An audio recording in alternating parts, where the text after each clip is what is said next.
Ah, mais qu'est-ce que tu prends? Je prends une arnaque amoureuse. C'est bon ça? Ça laisse un petit goût amer. Eh oui, une escroquerie sentimentale a rarement bon goût.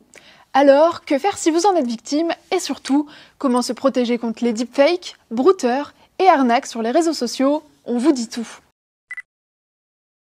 D'abord, pour ne pas se faire arnaquer, il faut être capable d'identifier les arnaques aux sentiments. Ces escrocs, souvent surnommés brouteurs, sont très actifs sur les réseaux sociaux comme Facebook, Instagram ou encore les sites de rencontres. Parfois, ils se font même passer pour des célébrités. Leur objectif, gagner votre confiance pour vous faire croire à une histoire d'amour, puis passer à l'attaque pour vous demander de l'argent. Et ces attaques sont souvent lourdes de conséquences. Les montants dérobés aux victimes atteignent parfois des sommets.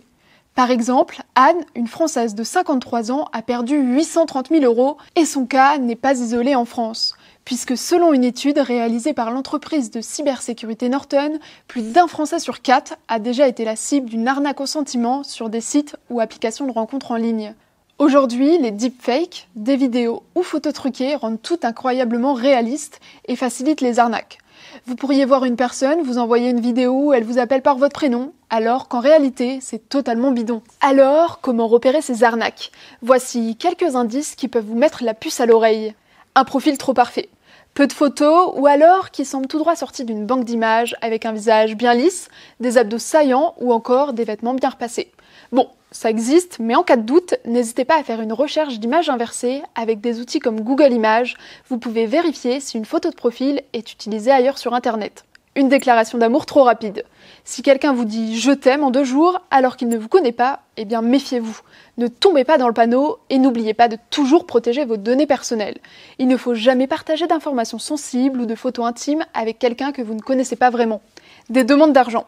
Ça commence souvent par une excuse tragique pour jouer avec vos sentiments comme « mon enfant est malade »,« j'ai perdu mon emploi » ou encore « un membre de ma famille est mort ». Enfin, méfiez-vous des personnes qui évitent les appels vidéo en direct. Les brouteurs peuvent vous envoyer des photos ou des vidéos, mais ils esquivent systématiquement les discussions en face à face. Bon, si vous pensez être victime d'une escroquerie sentimentale, pas de panique.